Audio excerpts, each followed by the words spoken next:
outside? Should I run and hide? How do I take my company worldwide? Do you love the law? Did you watch Hee-Haw? What's the weirdest thing that you ever saw? What's it like in court? Favorite sport? Can you help with my book report? Is my hair too long? Am I right or wrong? And do you mind if I sing along to anything?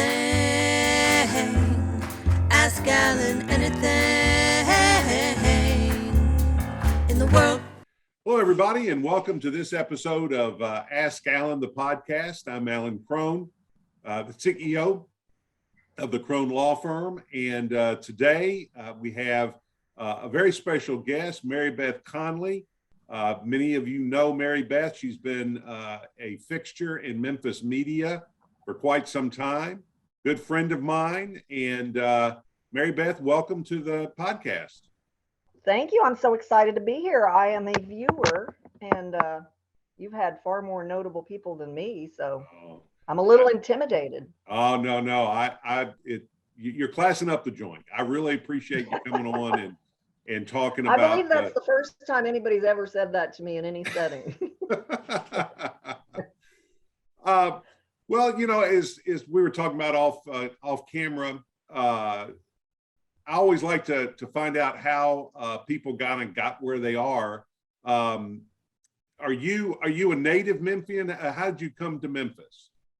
I am a native New Mexican, actually. And when I was 8, we moved to East Tennessee. My dad was a mining engineer. And fun fact, there is a small town outside Knoxville called Mascot, which at one time was the 3rd largest zinc deposit in the globe, on the globe. So we moved there, and long story short, stayed there, and I came here because my now former husband got a job at the Commercial Appeal, and I was working in Knoxville. We were going to get married, so obviously I needed to move. So that's how I ended up here, marriage. That's a common story. A lot of people end up in Memphis because they either marry someone from Memphis or their spouse or significant other gets a job in Memphis. Right. So that was 1985. And to be perfectly honest, we thought we would stay maybe a couple of years. But I fell in love with the people. East Tennessee, while technically in the South, was much more, the people were, I don't know if they still are, more standoffish, I guess. And I was kind of blown away by how warm and friendly everyone here was. So it's a great place to raise kids too, which, you know, we didn't really know. So, but you know, in the media, oftentimes people jump around quite a bit, spend a couple of years in a mid-sized market. But truthfully, I never wanted to be on TV in the first place. It was never a goal of mine. So I wasn't looking for the bigger market. I just liked the work, and I liked Memphis. So why not stay? So what were you doing in Knoxville before you moved to Memphis? Well, I was a consumer reporter and an anchor there. I had been working at the CBS affiliate there for about 2.5 years, but I did not start there to work in TV. I was actually an advertising major. I wanted to write for a living, but my focus was more on the creative side of writing. And I graduated in 1982, and you, of course, far younger than I, don't remember the recession of 1982. But no one in advertising was hiring. So through a friend, I got a job as a sales secretary at and happened to be at the CBS affiliate there. And I was the worst sales secretary in the history of sales secretaries because I'm very disorganized and have really no interest, Alan, in becoming organized. And that's a problem. But I was friendly and I was fun and I tried my best and I owned up to my mistakes. And so they kept me around, and then they needed this program produced that no one wanted to produce in the entire building. It was a telethon called a jobathon to match people who had jobs with people who needed jobs. And they were asking for volunteers to produce it. And nobody wanted to do that because secret, for those not in television, nobody in television likes telethons. They're boring TV. I mean, they just are.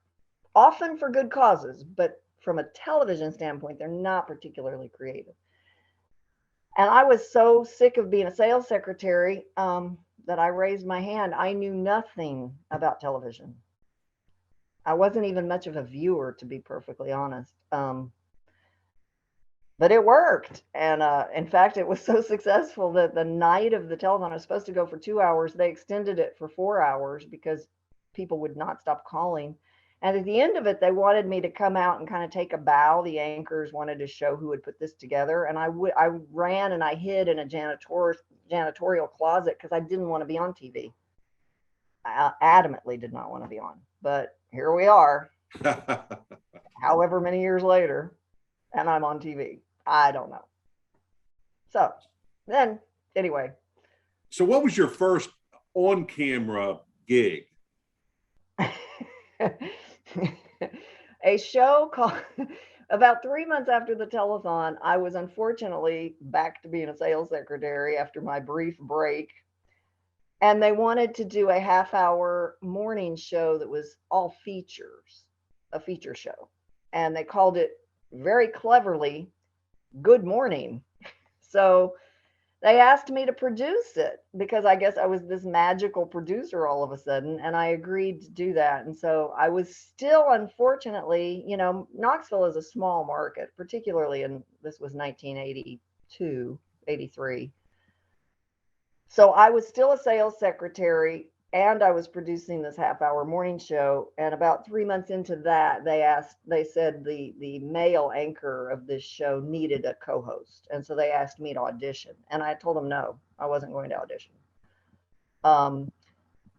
But they said they needed, and this was so stupid that I believed this. This was how naive I was about television.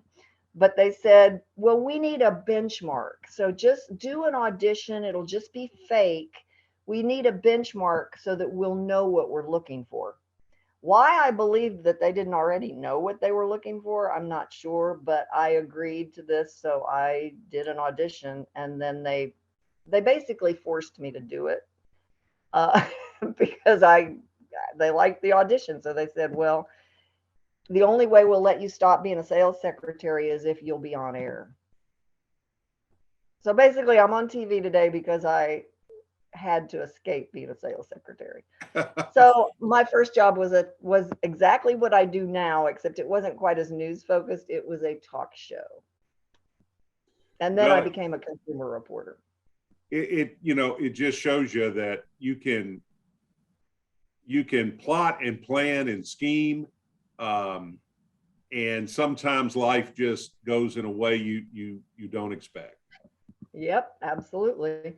And I will tell you, when I moved to Memphis, I can't, my husband my fiance at the time got the job here first, and I wasn't going to move until after our marriage. So when I came to visit him and look at the stations, I was very clear. I liked Channel 3's look.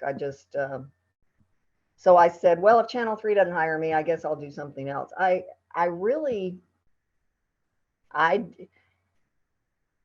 don't know. They hired me. They agreed to wait 4 months before I was going to come, which is almost unheard of in television. I mean, I told the news director, sorry, I'm not getting married until the end of August, so I won't be here until September. And he held the job, which is just not done. But so I came here as a consumer reporter.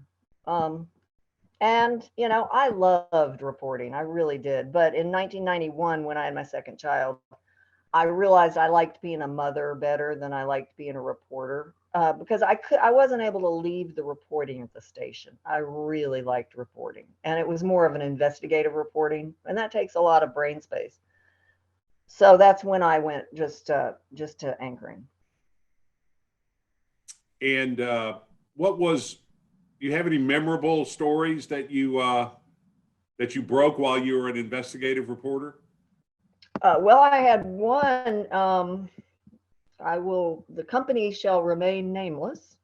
They're still in business. But it was a car dealer, a very large car dealer. And you know, I will say that back then things were a lot looser. But I loved the story. I had someone who told me they had bought this vehicle used, and it broke down immediately. Well, the company wouldn't do anything about it. And the upshot of it was the company said that the owner of the car said, let's say this is a Ford, but it has a Buick engine. So what, obviously they replaced the engine. Well, the company said, no, that's not true.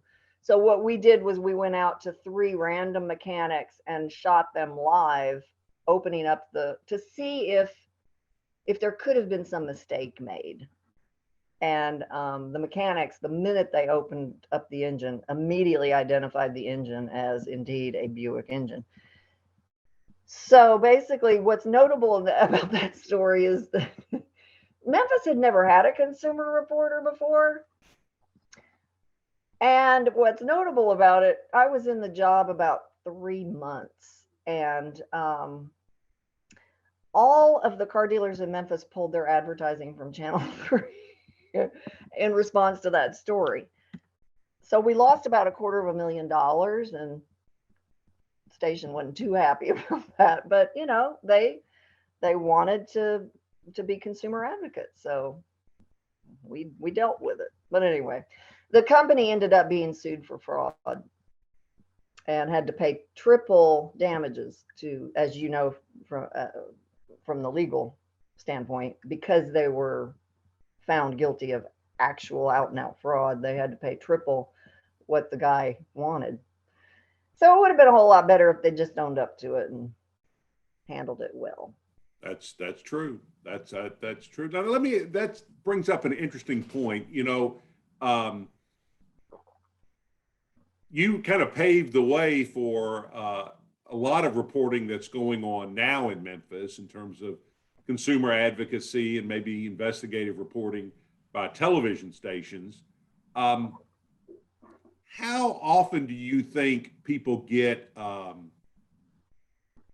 get satisfaction or, you know, get something done by going to a news outlet to do investigative reporting? Is that something that is infrequent, or do you find that you're able to get results for people by just knocking on doors and asking questions with a camera behind you? We had good luck with it. Now we did lose some advertising, like I said, quite a bit of it in the first year. So, and kudos to Channel 3 for sticking with it. Now that's not so common. And I suspect that in today's world where, you know, if you have a problem as a consumer, you can go on social media and tag the company with your complaint and get all sorts of results. So I imagine today, there is even more sensitivity to it on the part of the company.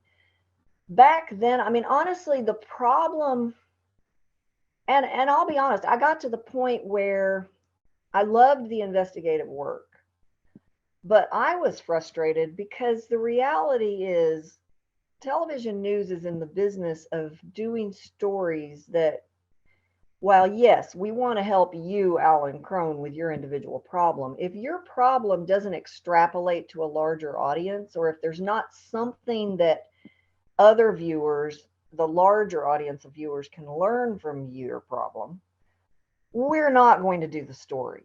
Because our primary job is not to help you as a consumer advocate individually, it's to help the whole community, right? And that was my problem with it, because there were so many people I couldn't help, because unless it was going to be a story of wider value, I didn't have a staff. We didn't have a staff of consumer advocates. And so I got really frustrated with that aspect of it. So to answer your question, while I think people can get results, does everyone? No. And part of the reason they don't is because the TV station just doesn't have a staff to really handle the problem unless it's going to be a story. Which I don't mean to make it sound like that's the only interest this television station has, but the interest should be and is to the larger audience, you know? Well, it's just like any other maybe a public interest law firm or any other advocacy group like that. You got to go where you can get your biggest bang for your buck. Right.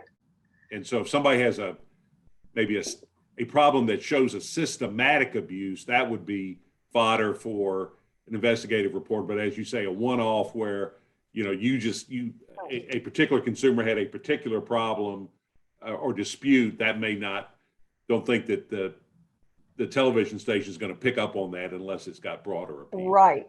Or if it's even the same type of problem, right? Because, like you say, unless it's a systemic problem, or it's a very different, unique problem.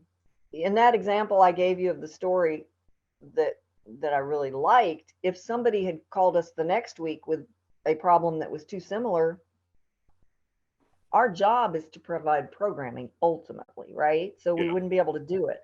And I that really frustrated me. And so that was one of the reasons I decided I would choose anchoring when I wanted to go part-time to be able This is somewhat of a non sequitur, although I think it kind of follows logically from that. You talked about social media being an outlet for that wasn't available when you were doing that kind of reporting.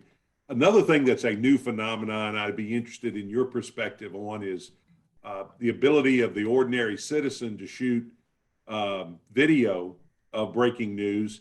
How have media outlets, in your experience, dealt with that over time? The quality of video on an iPhone or an Android now is really good. So I don't know what our official corporate policy is for a reporter in the field who gets video from an individual, although I assume it's the same for me. In order to run any video or pictures on our show that someone else has shot, we need express permission, written permission, legal permission from that individual. And we certainly will run it if it's of broadcast quality, which these days it is. So I think that's going to be a bigger thing as time goes on. In fact, to be perfectly honest, I've been kind of surprised, and I hope this doesn't happen, but as with anything, whether it's grocery stores going to self-checkouts to save the most expensive cost of doing business, I'm a little surprised that we haven't all become one-man bands in the TV business, where a reporter shoots his or her own story literally on a high-quality iPhone or tablet, which admittedly would be far cheaper than a video camera. Mm-hmm. I hope it doesn't happen. It hasn't happened yet. So maybe it won't. But that's where I would not be too surprised to see things going. Well, I've been honored many times by reporters asking me for my on camera opinion of things.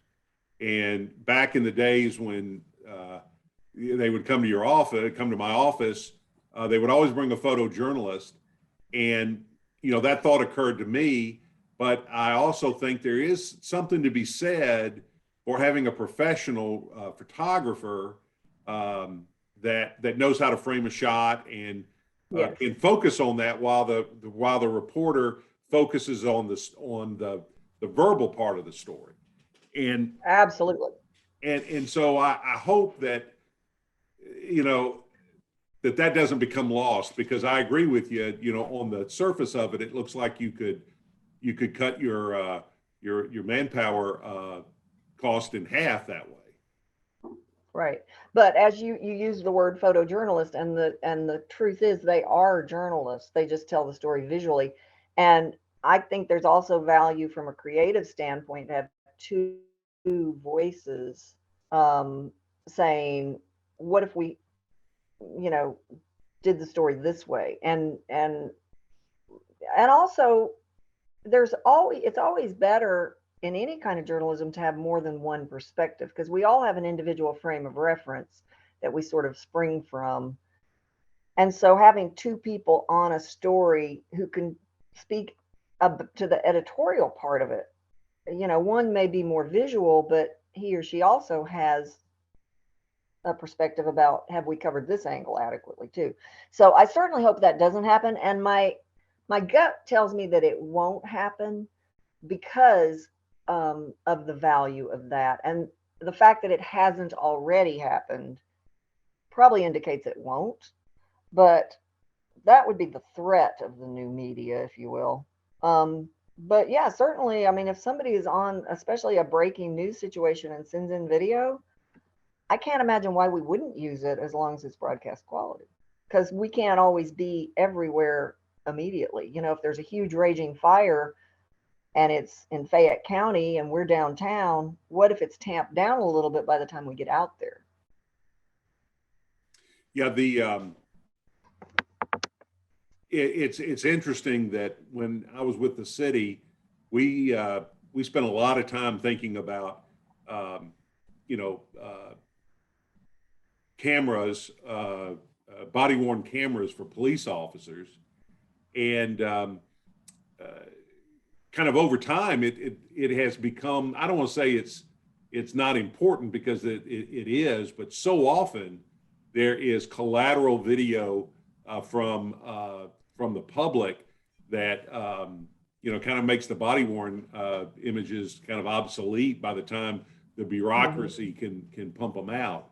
Certainly the George Floyd situation, the footage taken by the public was really the deciding factor there. If that had happened 10 years ago, we probably wouldn't have known about it.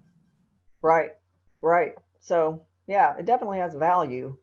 It's just a question of how you use it, but that's with anything. It's going to be interesting to see how, as you say, how all of that plays out over time, because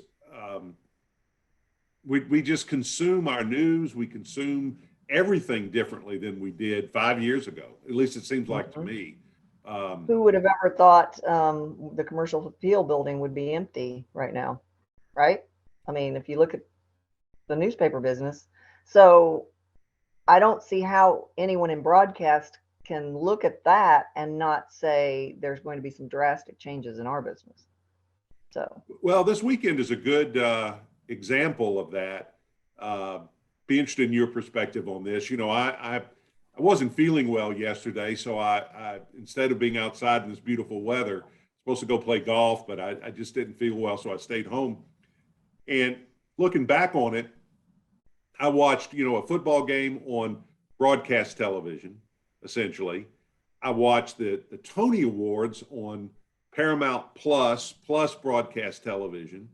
And I had the opportunity to watch some other things streaming. And I watched the Tiger game, I think, on ESPN Plus. So I'm mixing and matching all sorts of different kinds of media. You have, this may not be a fair question to ask you, but you're in the business. I'll ask you, where do you think we'll be 5 years from now in terms of where are we going to get all of this content? Is it still going to be this jumble, or is it going to somehow settle into streaming or back to cable or broadcast? What do you think? That's a great question. If I were one of the big three networks, I'd be moving even faster into streaming than they are. I mean, they are starting to do that, but I'd be moving a lot faster because I don't really keep up with anything like in the business side of broadcast. I don't have time for that, nor am I on the business side. So, but just as a consumer, I will no longer watch a program that I have to tune in to at 7 p.m. on Wednesday night. I want to binge. I want what do you call it, appointment TV. Yeah. So I know I have, the smart TV, and I get almost everything streamed, and I can't watch live network programming in a streaming fashion. So I'm in essence tied. You can't really get live programming by cutting the cable like the kids talk about. If you cut the cable, I mean, you can't get network programming live. Does that make sense? Yes. You Yes. you have to have an app for it. You have to pay for, so you don't really save any money. And I don't know where that part's going, but if I were one of the three networks, I would definitely be moving faster into streaming. So I think that's where it's going. Yeah, it's interesting because, back in the day, you would say, well, I'm going to watch Cheers. That's on, NBC. Now you're more than apt to say, well, I'm going to watch X. It's on Netflix, or it's on Hulu, or Right. it's on Peacock. And that is all kind of becoming synonymous with the network, the way folks of our generation would think of networks. And Right. At some point, you would think that there would be some cost compression, because who has $10 a month or whatever to spend on 15 different streaming services? That's right. It's more expensive than cable if you do that. And like I said, if you choose that avenue, like let's say they're $15 a month typically, and you have 4, okay? So that's $60 a month right there. And you still don't have live local news. You don't have live CBS or NBC news. You don't have CNN. Not live.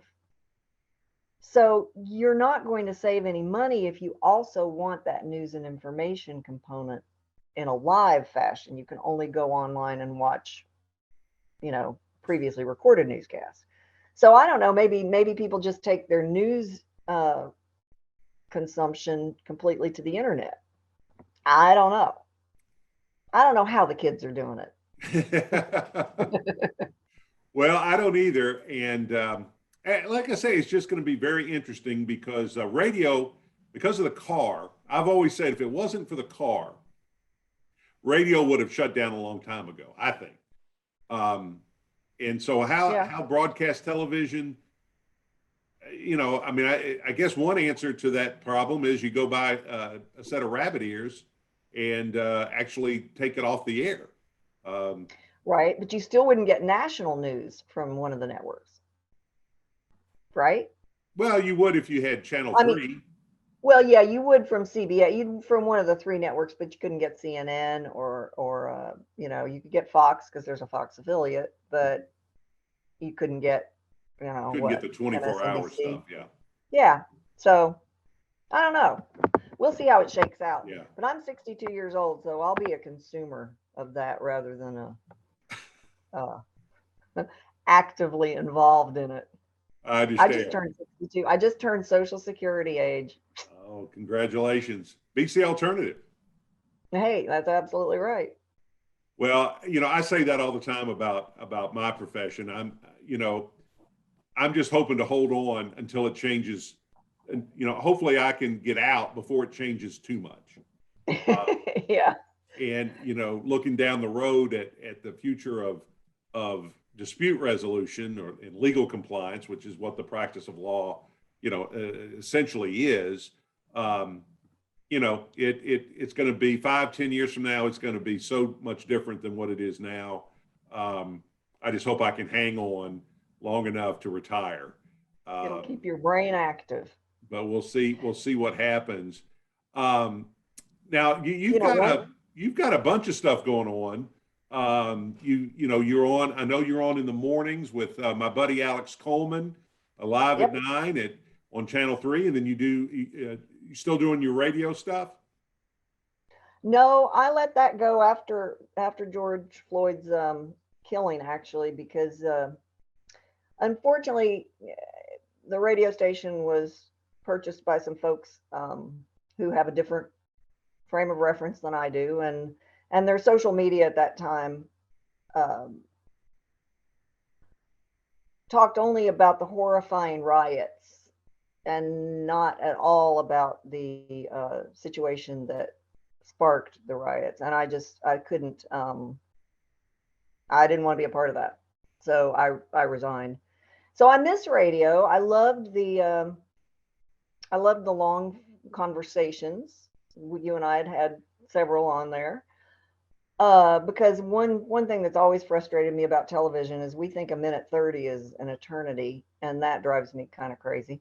Um, but at the end of the day, you have to do what your heart says. So I've considered doing a podcast, but 2 daily deadlines will kind of eat your brain cells, and I didn't have that many to start with, Alan. So I really needed to preserve those that I had. So I gave up radio, and now I'm embarking on a couple of different things that I'll let you know about hopefully pretty soon. I've always got something going on, an entrepreneurial endeavor or two. Well, there's lots of opportunity out there. I mean, if a hack lawyer like me can have a podcast that's somewhat successful, you would be able to knock it out of the park. But let's talk about Live at 9 then. Tell me, is there? I know we're kind of coming out of the pandemic, or we're pivoting in the pandemic, or something. How is that? How has it been doing that show the last 18 months? Well, some good and some bad, actually. Most people would say more bad, but there was one very good result of it, and that is that we did learn we could do things by Zoom. And while we prefer to be in person, but we aren't yet because we're still in a surge. While we prefer to be in person, I've asked my boss if even after we come out of the pandemic, can we keep the Zoom component, because we now interview people all over the place, which is great because, we interview a lot of authors who are maybe coming in town, maybe not, but they have something of value to share, and we're able to do that via Zoom. We interviewed a family member of a veteran who was lost on this mission that out of the Vietnam War that nobody had ever heard of. There were almost more than 100 people lost. The plane was on a secret mission and it just disappeared. And because the bodies were never found, those veterans were never put on the Vietnam Memorial Wall. So when I found out about this, I was able to find a family member of one of them, and we were able to interview her, even though she was, 1,000 miles away. So that's something that is good that's come out of the pandemic. Probably what Live at 9 misses the most is the music. We're able to do our cooking segments live on location with one photographer, masked and hygienized. Is that a word? Sanitized. But music, we can't do it the way Live at 9 has always done it, which really showcases the musicians well, and we don't want to showcase musicians in a way that doesn't help them. So that's probably been the biggest challenge. But other than that, we've just kept moving forward. I think I was the only employee for quite a while at Channel 3 who actually came into the station still. Everybody else was remote, but we weren't able to in a quality way have an anchor remote and a guest remote. So Alex would do his part of the show from home via Zoom. I was in the studio, and then I would interview guests via Zoom. We did that for probably, close to a year. But other than that, we've just rolled right on. I've worked at home since, forever. My entire career in Live at 9, I've booked the show from home. So that really wasn't a change. Well, that's, I think going back in studio is great, but I agree with you. as someone who makes appearances, I enjoy being on set, but I can think of a lot of times in the last year that I wouldn't have been able to do it had I not been able to do it via Zoom, because Right. that extra half hour on either side of going down there just prevented me from doing it, but I could do it by Zoom. So I would imagine even going forward, there'll be still a kind of a mixed bag with that. Because I have clients now that they could come into the office, but they'd rather do a consult or a meeting via Zoom. So I think that's with us from now going forward. It saves a tremendous amount of travel time. And for newsmakers, because the segments you're on generally are pretty short notice. And since you're a lawyer, you may have a client meeting or a court appearance for all a deposition that you can't change. Well, we could even have someone like you go to step outside on your iPhone, do a Zoom, or Android. Don't want to sell any particular brand, and that's been a huge, huge benefit. So we will definitely, even for local guests, we'll still keep doing that. Otherwise, and I'm sure you are as well, I'm just ready for this pandemic to be over. I think we all are, and I just pray we don't lose very many more people to this thing. And I think we all would like to get to a point where we don't have to wear masks, we don't have to social distance, and that sort of thing. Absolutely. Talking about all of this and technology, it reminds me of a scene in one of the Star Trek movies, and I forget which one it is, but I think it's Admiral Kirk is on the bridge of the Enterprise, and he's given a tour of the new Enterprise to a bunch of reporters, and they essentially have what I think is 2021 technology. They have cameras in like their glasses, or they have kind of these little mini drones that are the cameras. And I don't know what that means, other than I think we really underestimate where this technology is going, because that seemed so futuristic not too terribly long ago. But now I think everything in that shot you could probably recreate in 2021. Yep.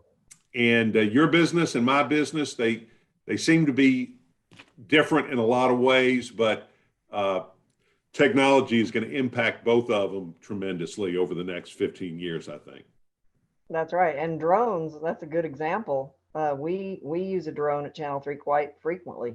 It just makes for a beautiful shot, quite frankly. So. Yeah. And I think we're lucky that the FAA has kind of taken control of that. Otherwise, I think drones would be everywhere. Because they're very cheap to acquire, and they're very powerful. I mean, being able to put a camera up, 40, 50 feet in the air, that's a lot of power. Well, and since privacy laws are a legal thing, that's another avenue where, you know what? Your business will be changing. Death, taxes, and the law are all constants, I guess. Well, Marybeth, I appreciate your time. I'm looking at my watch here, and I think we're just about out of time. Always enjoy talking with you. I am so glad that your then fiance got a job in Memphis, and that brought you here to Memphis, because that certainly has been a great thing for Memphis and for me personally. I can't imagine not knowing you. Thank you very much. Well, I appreciate it. Thank you, Alan. It's good to see you, and I look forward to seeing you in person at some point when COVID is over. And I want to thank everybody for watching. If you've enjoyed this, please share us on social media, comment on it, email it to people that you think might enjoy it. And Marybeth is going to go back to reporting the news, and I'm going to go get some justice. Thank you all very much.